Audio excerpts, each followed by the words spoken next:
จำจากสาวงามโสภาจากลาแล้วใจไหวหวั่น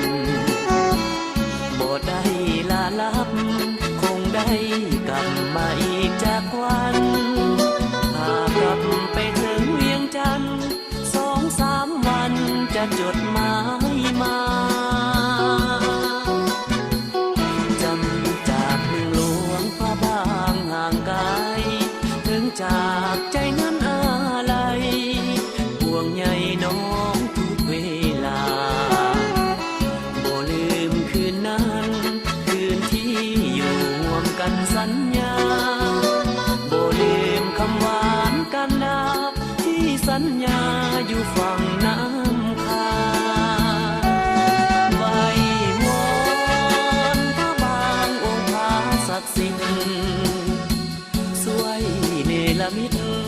ให้ความรักสองเฮาคงนานพระธาตุผู้ศรีสูงเด่นจงเป็นพยานอย่าลืมเด้อคำสาบานบ่นานจะย้อนมาใหม่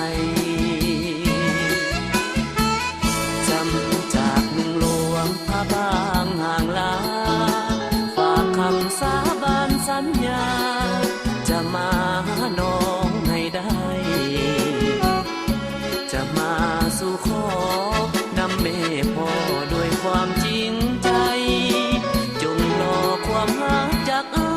ยขอฝังใจอยู่หลวงพระบาง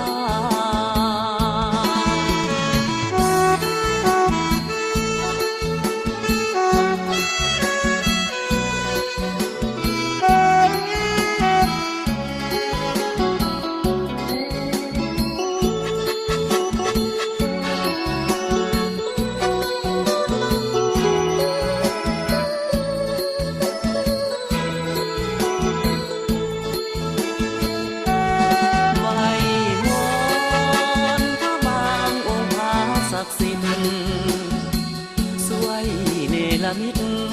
ให้ความรักสองเฮาคงนานพระธาตุผู้ศรีสูงเด่นจงเป็นพยานอย่าลืมเด้อคำสาบานบ่นานจะย้อนมาใหม่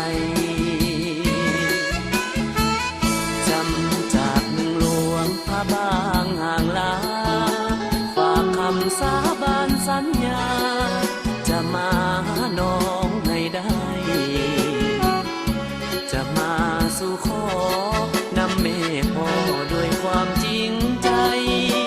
จงรอความรักจากอ้ายขอฝังใจอยู่หลวงพระบาง